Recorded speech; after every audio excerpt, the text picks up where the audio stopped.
everybody. Welcome to the Sharp Tizzy Pizzy.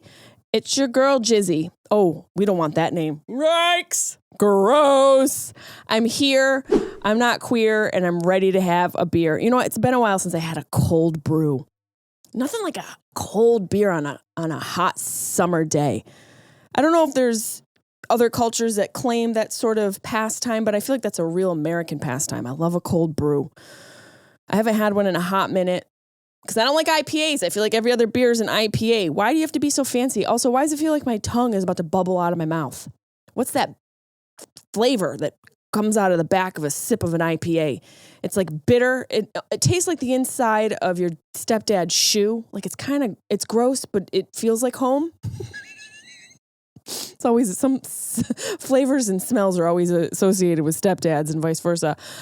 So I haven't had a cold beer in a long time, but I would love a cold beer. There's nothing better. I think about Joey P when I think about a cold beer. My late great father.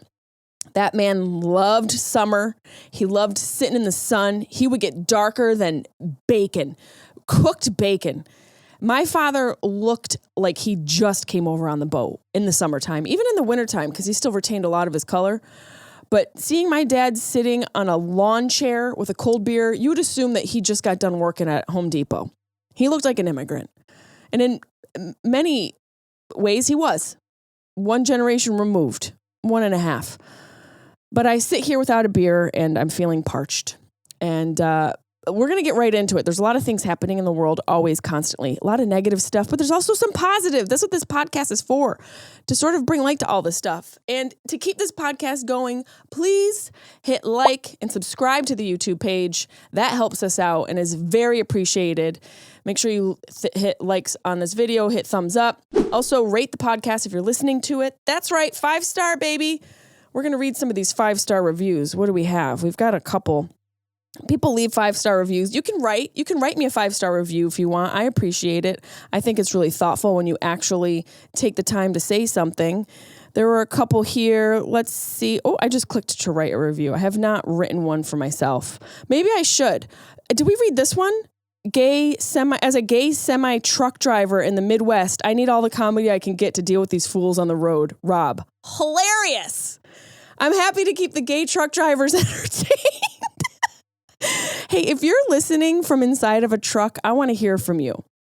I think it's a really interesting job. It seems like a job that's been around forever and hasn't changed much. I'm sure it has. I'm only speaking on this side. If you're a truck driver, email me. And that goes for anybody else listening to the podcast. If you want to email us, do that at JessimaePelusoComedy@gmail.com.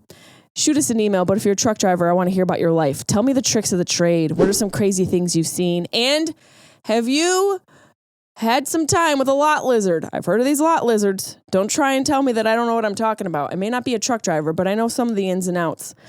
Jessimae Peluso is my favorite comedian, hands down, not only because my childhood dog was named Peluso, which means hairy in Spanish also. My friend put me onto this podcast years ago, and Jessimae, including some other comedic podcasts, gave me the courage to do my first stand-up show. She delivers every single time. You never know what you're going to hear, and it's always something worth listening to. Her laugh is my favorite, and I haven't heard one of those crazy dinosaurs. I haven't heard one of those crazy dinosaur sounds in a while. So I'm going to start needing you to deliver one of those again. Jessimae, from my whole heart, I love you. Keep doing what you're doing, girl. You are preposterous. Prosperous.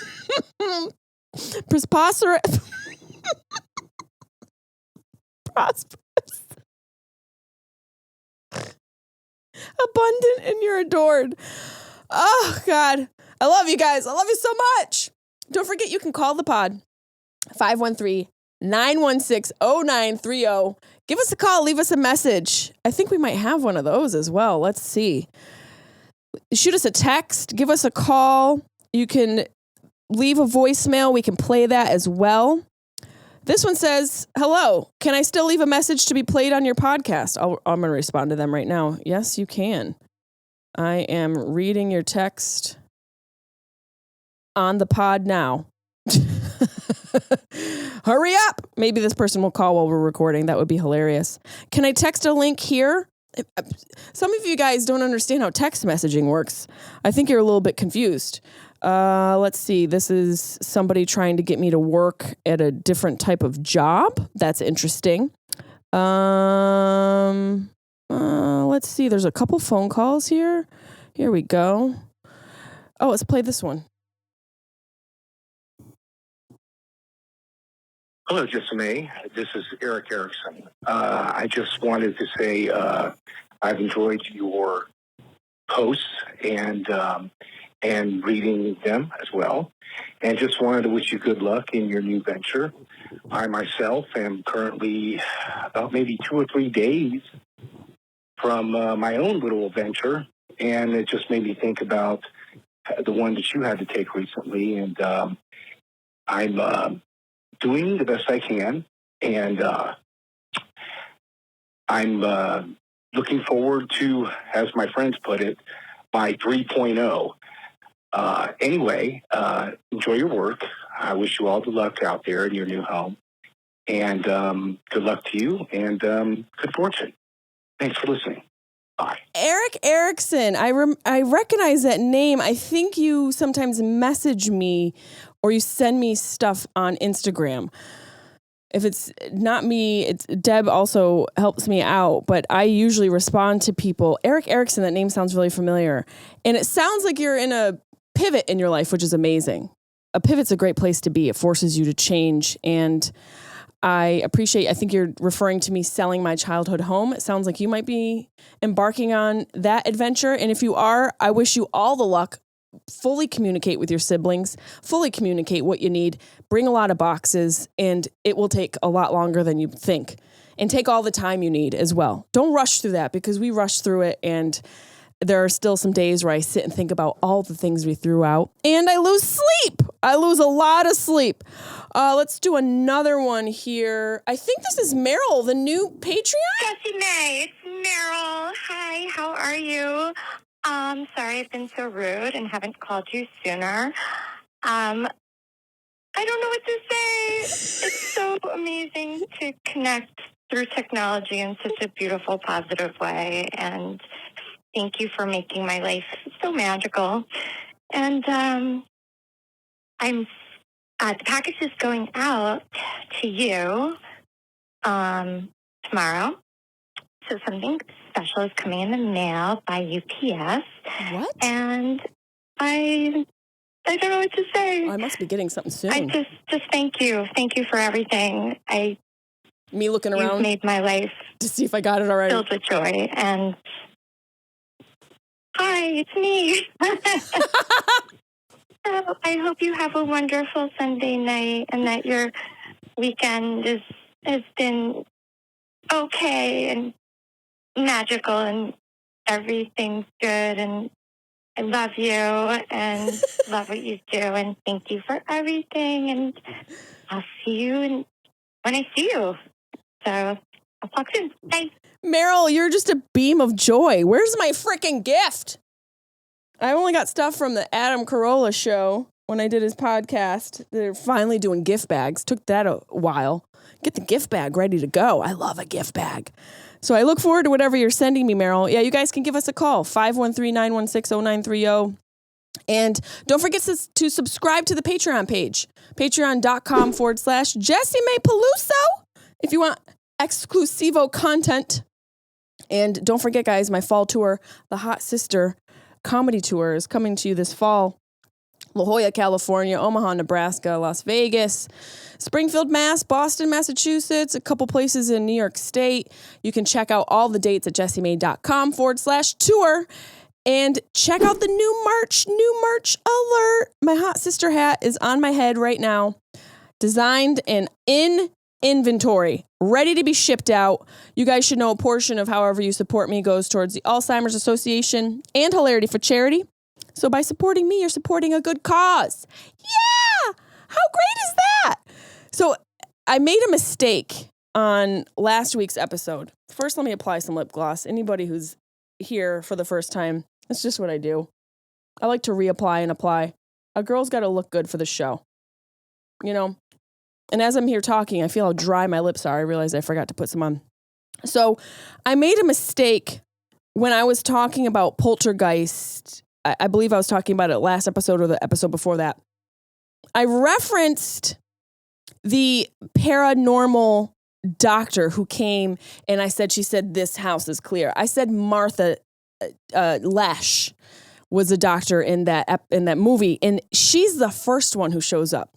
She's like the vanilla parapsychic who comes, but the real one with the real magic is Tangina Barrons, the actress who plays Zelda Rubinstein, who is the one who shows up and is like, can y'all back up? You're jamming up my frequencies. I still want to get that on a t-shirt. It's on my merch list.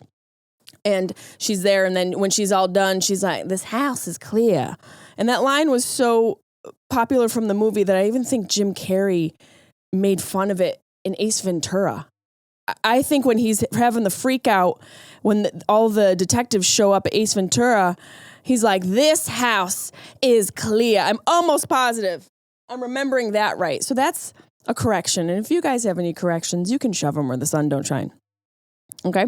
Speaking about the sun shining, I had a solo vacation. And I thought about it because I ended up inspiring myself after last week's episode talking about the cure for loneliness to be spending more time alone. And I love to spend time alone.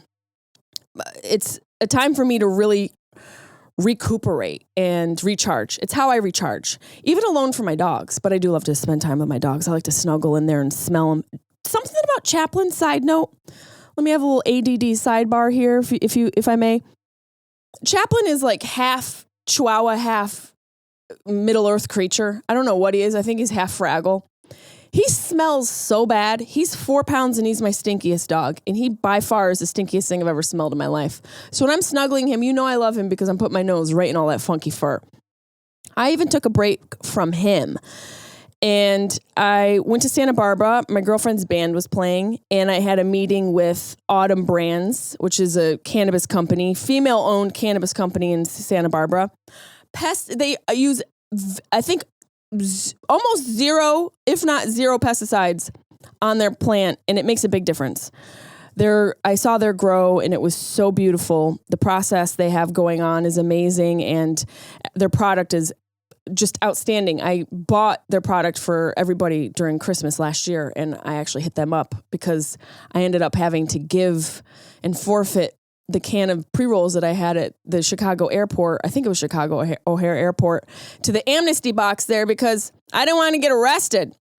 A lot of cops, and I was feeling like my luck had sort of run out. So I hit them up being like, hey, I just want to let you know I love your product. I love it so much. I felt complete regret having to dump it at the O'Hare Airport. But here as a fan, want to know how much I love what you guys do because I appreciate a clean product. As clean as it can be. You know, I always say sometimes when you take a little toke of the jazz cabbage, if it makes you sneeze or gives you a headache, they might not be using good products on their product. They might not be using the most clean and healthy ways to grow on their product. And that's hard because of the regulation and everything that goes along with being a cannabis grower. So I really appreciate the Autumn Brands. But I had a vacation by myself. I drove up the coast, listened to some music, reconnected with me, found a bunch of taco places. My girlfriend's band was opening for Kings of Leon at the Santa Barbara Bowl, and Sarah from Fantagram. And it was weird to go to a concert by myself. I had never done that before. I guess it was on my bucket list to do something like that. You're supposed to be with people and go and spend time with a bunch of people who you don't really talk to or hang out with. It's really bizarre and really strange. And the first thing is I wanted to wear my new merch hat because I was so proud of it. I was really proud. I am proud of it. The way it came out, the stitching, the quality of it. I think it came out really good. And so I wanted to wear it, but then I was like, no, I can't.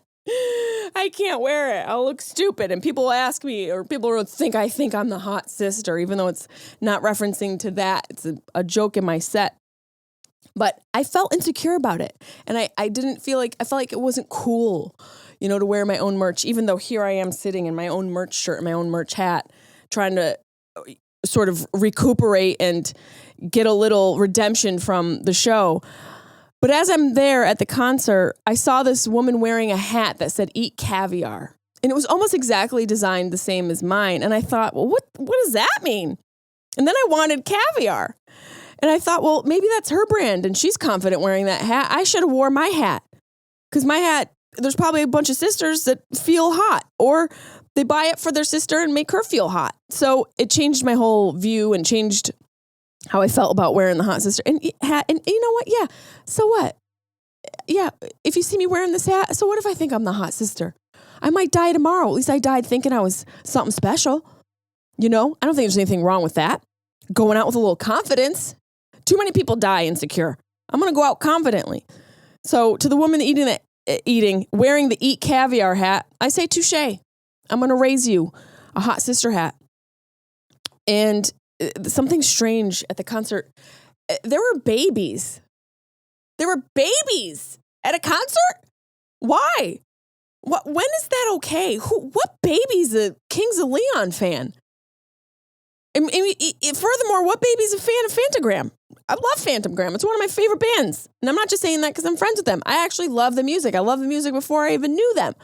I'm not bringing my baby. I don't even know if they'd want me to bring my baby. I'm not even going to bring my dog because I don't have the proper earmuffs. But the kid did have like the baby headphones on. And the kid was on the dad's shoulder. And I thought, this is reckless. I'm not a parent, but this feels really reckless and unnecessary. No one needs a baby at a concert. Babies are their own concert. I need headphones around babies. Just one baby is a concert in of itself. Give me the headphone because the screaming, the crying, they're hungry, they need to be held. But babies sound like me, if I'm being honest. I can relate to a baby. But I'm not bringing one to a concert. Not necessary. What are we doing here? Have a concert at your house for your baby. Parents, let me know why. Is it because you can't find a babysitter? Because that's not a good enough reason to ruin everyone else's night.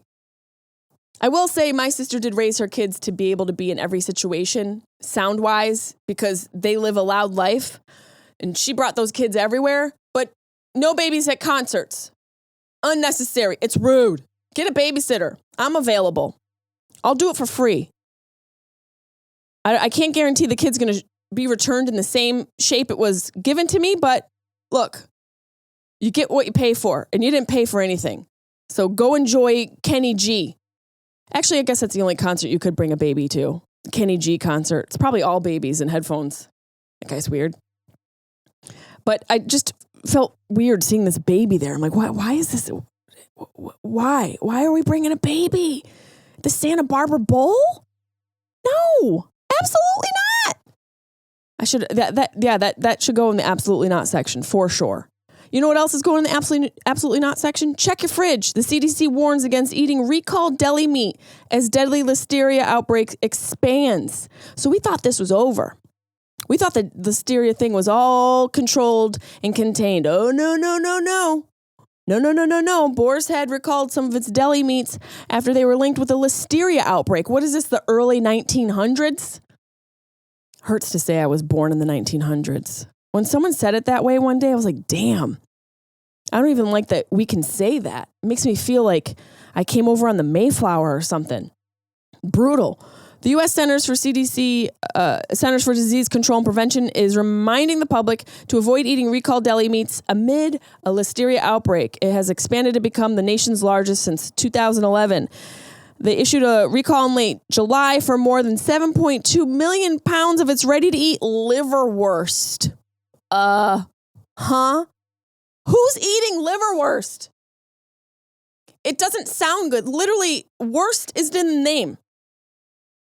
Worst is in the name and you're eating it? You've got problems. I'll try liver best, but I'm not eating liverwurst. It sounds like it doesn't want me to eat it. And apparently it doesn't because it's contaminated. At least a dozen more listeriosis cases have been reported in recent weeks. A total of 57 people have been hospitalized in 18 states and 9 have died. The CDC says this listeria outbreak is now the largest since one linked to a cantaloupe listeria outbreak in 2011. I wonder if liverwurst goes with cantaloupe. By the way, cantaloupe is gross as well. Oh, I put it with cottage cheese. You're gross. If you're eating it with cottage cheese, I think it's nasty. Yeah, I called it cottage cheese twice because I won't say the real name because it's nasty. It looks like old milk. This is why you're getting sick. You shouldn't be eating something with the name worst and cantaloupe. The agency said the true number of illnesses is probably higher. Of course it is. Nobody ever wants to be honest in this industry. The food industry, the medical industry, them being transparent about deaths. Oh my God. Dubious. They're not going to be honest about this. They advise consumers to check their kitchens for any remaining recalled products. So there's a list of things. Liverwurst, ham, bologna, which as a kid I loved bologna. There's nothing better than a white bread bologna sandwich with a little mustard and some cheese. Hello. You heat it up. Am I in Lake Como? Because I feel fancy. So we got liverwurst, ham, bologna, sausage, roasted bacon, which sounds weird. Most people became sick, reported eating turkey. I had that today, but not boar's head or liverwurst. Some reported eating ham. Who's eating ham? Who's eating ham? Who's eating liverwurst? Are you a doctor from the early 1900s? Are you a pirate? Boar's Head said any products now available at the deli counters are not subject to a recall. Of course they said that because they figured that they got it all figured out. Liverwurst is a form of processed meat from Germany. Different ingredients and cooking methods affect the taste, texture, and usage. I don't care how you're cooking it and whatever texture you got going on. It's nasty. Although the way they enjoy it in Germany sounds a lot like the sandwich I just described, sliced on a plate, often with mustard or a pickled cucumber. So maybe their liverwurst is our bologna. Apples to oranges, am I right? Well, something really fun happened in some Cuse news. The Dalai Lama spent 6 weeks recovering from surgery with his friends in Syracuse. And I wondered if they had any kids that the Dalai Lama could lick. Didn't we hear that he was like having a kid lick his tongue? The Dalai Lama had some kid lick his tongue or vice versa. And so I saw this and I'm like, wow, who's friends with the Dalai Lama? And why are we promoting this? The Dalai Lama asks a little boy to suck on his tongue. And he says he regrets that. This is on BBC News. The Dalai Lama regrets asking boy to suck his tongue. Of course he does. How convenient. We do something and then we regret it. This place is filled with false idols. Even the Dalai Lama, we can't trust him. Come on. We're lucky Mother Teresa's dead. The Dalai Lama has apologized after footage showed him telling a boy to suck the Tibetan spiritual leader's tongue. Oh, I remember this. Yeah. This is that part of Buddhism where they talk about suffering and you just have to suffer the Dalai Lama's breath. So this is a very Zen ritual. I heard a lot about it in Venice. His office said he wanted to apologize to the child and his family for the hurt his wounds may have caused. The video also shows the Dalai Lama kissing the child on his lips. How is this okay? Even if it's your own kid, some people think it's weird. I used to kiss my dad on the lips, but it wasn't anything strange. It was like a quick hello and goodbye. My mom and I as well. We were a very affectionate family. There was no tongue going on, but those are my family members. If I want to tongue them, I'll tongue them. His Holiness often teases people he meets in an innocent and playful way, often in public before cameras. He regrets the incident. See, I see that as a little covert grooming. If you're kind of outwardly and innocently and playing in a playful way in public, to me that seems like a tactic. And maybe I'm a jaded woman, but it seems like a way for a man to assert dominance under the guise of it being playful and innocent. The footage has sparked widespread criticism, with many social media users saying it was inappropriate and disturbing. The incident had taken place on the 28th of February. He had interacted with about 120 students who had completed a skills training program organized by the M3M Foundation. Let's see what else. The leader put his forehead. Okay, here we go. So while holding the boy's hand, the Dalai Lama motions to his lips and says, "I think here also." And he kisses the boys on the lip. I'm sorry, it's gross. And it makes me reconsider everything about the Dalai Lama. The same way we've had to reconsider music by men who've turned out to be gross predators, and movies by men who've turned out to be gross predators, and also all sorts of TV shows, aka Bill Cosby, who have turned out to be gross predators. The Dalai Lama is no different. The leader put his forehead to that of the boy's forehead before sticking out his tongue, saying, "And suck my tongue." Huh? Does anybody remember this? I totally forgot about it. Then when I saw the Dalai Lama had visited these people in Syracuse last week, I thought, oh my gosh, we are really on a 24-hour news cycle, and how detrimental that is to our memory and our ability to retain who's doing what in the world. It made me realize the Dalai Lama is a false idol. Makes me not care what he says, even though I do have a plaque in my office here in the studio that my uncle made prior to the tongue-sucking incident of the Dalai Lama quote. So he says this, some people laugh, the boy sticks out his tongue before withdrawing it a little, poor kid, as does the Dalai Lama. Then there are more hugs, and the spiritual leader speaks to the boy for a while longer, telling him to look to good human beings who create peace and happiness, not the Dalai Lama. And there's something about these people who promote being these spiritual leaders and thought leaders and top comedians and top R&B artists and top movie producers. When they act altruistic and act like they've got the answers and they're the holiness and they're all of the place where everybody should go for guidance, I'm questioning it. A lot of false idols. So the Dalai Lama, spiritual world leader who typically draws big crowds anywhere he goes, quietly spent his summer in a suburban home outside of Syracuse without much of anyone knowing. Because I honestly think if a lot of people knew that, they probably would have a problem with it. Hopefully they would. Because this is almost like the equivalent of, not maybe on as much of a horrible level as a Catholic Church, but as far as like the Catholic Church being the Catholic Church, the all-powerful house of the holy that it is, this is the Dalai Lama, His Holiness. This is a man who has influenced so many people, and he's been around forever. He is a thought leader, and he's sucking tongues. So I don't know why anyone cares what he's doing anymore. Maybe that's why he was sick. These people tend to get sick. Harvey Weinstein with the tennis balls. Bill Cosby's eyes are all foggy. P. Diddy looks like he's crumbling from the inside out. And that's what happens. You live a certain way, and one way or another, the universe is going to cash in on it. And I know a lot of us, none of us are living 100% pure lives, but I would hope none of us are having kids suck our tongues. In other news, I hope the Dalai Lama makes a full fucking recovery so that we can take him down. Let's talk about weird news with a happy ending, because that's what I'm all about. I'm all about the happy ending, okay? I'm all about there being some weirdness, but in some way, shape, or form, there's a rainbow on the other side of it. So this is a missing persons thread that I found on X. Missing people who were eventually found. Very strange things. Amanda Eller was lost for 17 days in Maui's forest after a short hike went wrong. Without a phone, food, or water, she got lost after straying from the trail. I'm not leaving my house to get gas without a bottle of water, snack, and a knife. I live in Venice. I'm not dumb.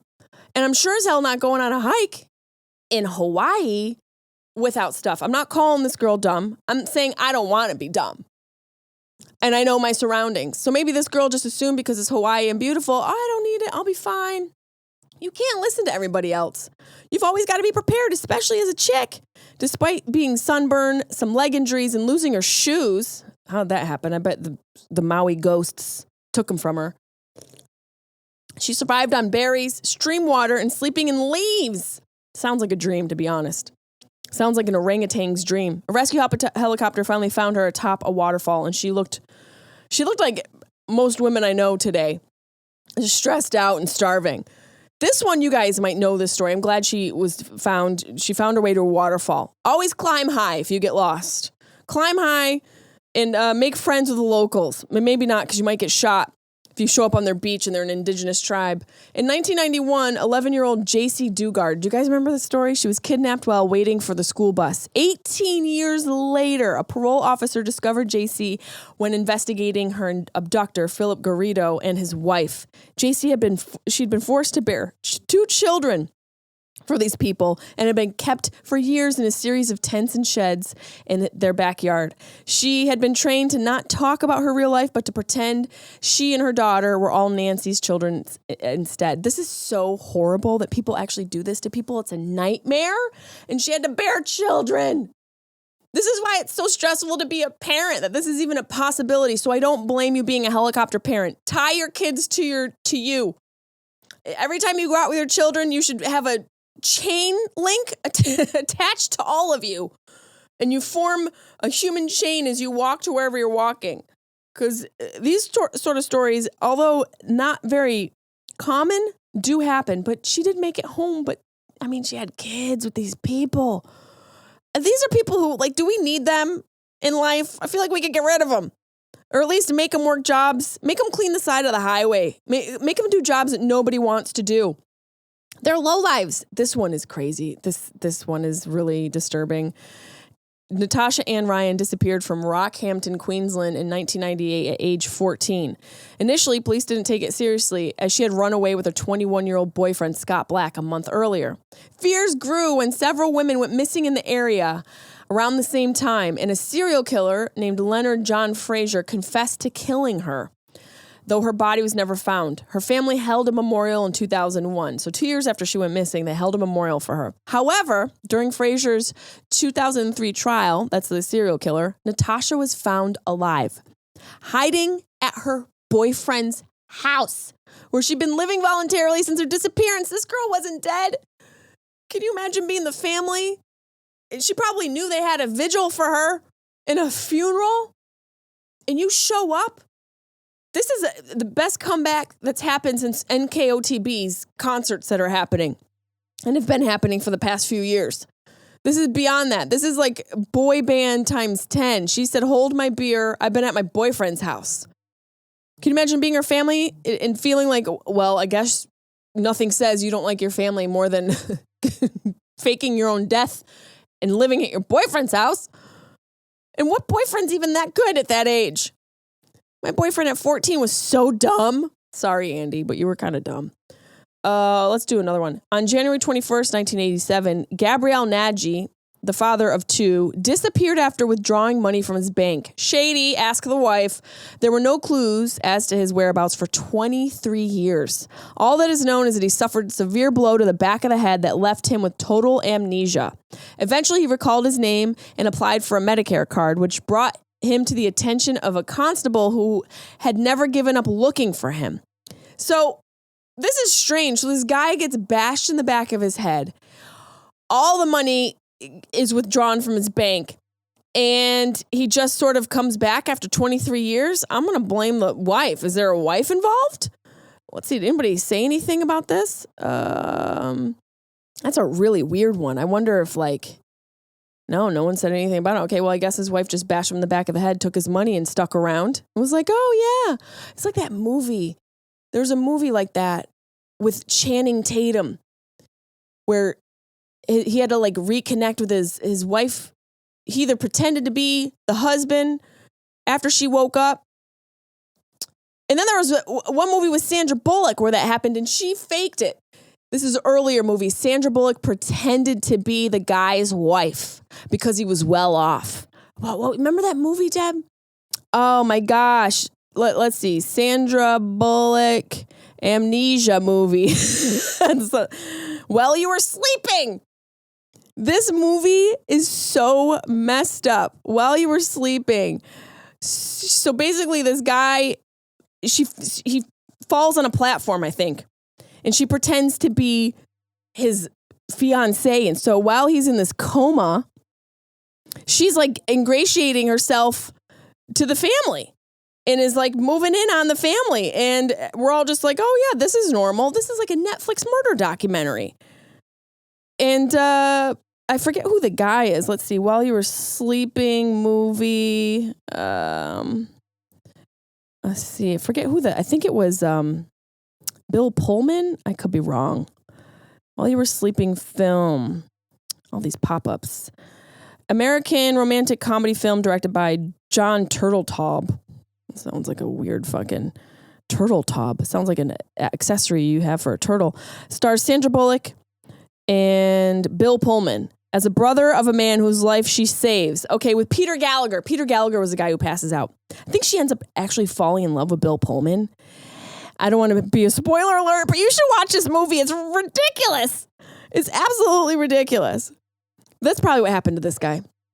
Let's do one more. Brenda Heist disappeared after dropping off her kids at school in February 2002. 11 years later, she was found in Key West, Florida.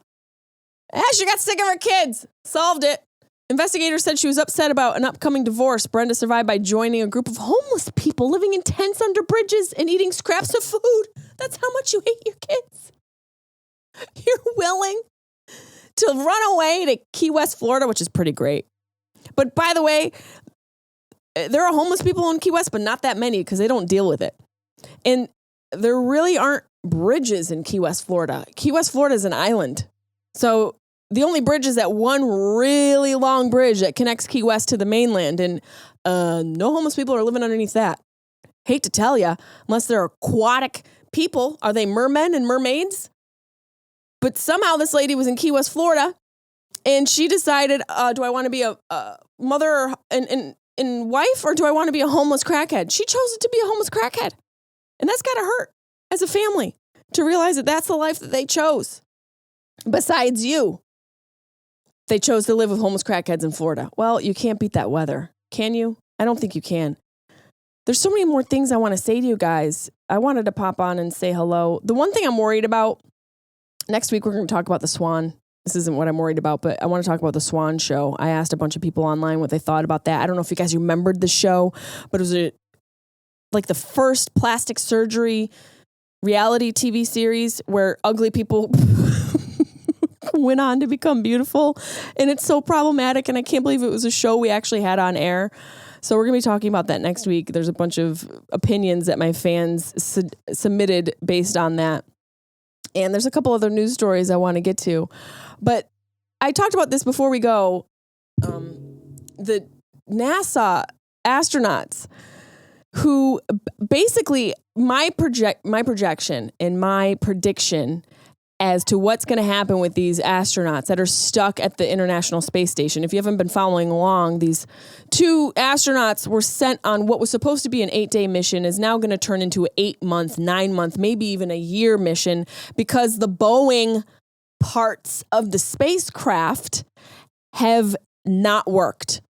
I believe that there was a thruster issue. There was also gas leaking and I think a hydrogen issue. Whole bunch of issues on this plane, on the spaceship, and they're not able to return. Not only are they not able to return, SpaceX might have to save them. How embarrassing is that for Boeing? That SpaceX might have to go and save them, but they don't even know if this is going to be successful. The test and analysis of the propulsion system will continue before NASA and Boeing make their call. A return to the Ark rival spacecraft and the astronauts wearing SpaceX suits would be deeply embarrassing for Boeing, but it would not be the end of the line for the Starliner, especially if it makes it back to Earth safely in an uncrewed landing. NASA has repeatedly said that it's committed to developing 2 independent means to take the crew and cargo into space. There's so many issues with this, and I feel so bad. Can you imagine being an astronaut and being excited about going up? You're like, 8 days. It's nothing. We're just going to go for a little bit. Yeah, we're going to go and chill in outer space. Maybe go say hi to the Milky Way real quick. Go see what's up in Andromeda. Maybe look at, the furthest reaches of our galaxy real quick, and then just kind of head back. Nope. You're stuck in space. And it's terrifying. It really is terrifying, and I hope these people get home. But then again, it's like, well, it's kind of crazy out here too. The Dalai Lama's got kids sucking on his tongue. People are faking their death to avoid their family, and the rent is still too damn high. So maybe getting on a rogue ship to outer space isn't so bad for some people. Maybe that's the trip we all could use. But I think that might be the thing that we have to figure out is how to sort of take a trip while we're on Earth to escape the current journey that we're on. If we're on some sort of stressful journey, because it seems like a lot of these people are trying to run away from their lives. You're going all the way to outer space. I can't imagine what it feels like to be that person's family of the astronaut. It's like, I gotta go. Where are you gonna go? To the next planet? It's one thing when my boyfriend goes to another room, but if he goes to another galaxy, I'm gonna take it personally. So I hope these people in these families don't take it personally that the mom found life and love with crackheads and that the girl found a better life with her unemployed boyfriend. People's happiness is an idea that they have, whether it's right there in front of them or not. People are going to go searching for their happiness. And it turns out that it's nowhere else. You can't travel to happiness. Happiness isn't an idea. It's an idea you contain. It's not in outer space. It's not at your boyfriend's house. And it's certainly not under a bridge in Key West, Florida. It's right inside of you. And it's fleeting. And maybe that's why we fleet so much, because we're constantly trying to chase after it. And it's just right there, meant to be held and let go of. And I hope this episode brought you a little happiness this week. Stay tuned for some more craziness on the Sharp Tongue Podcast. And come see me live this fall. Bye.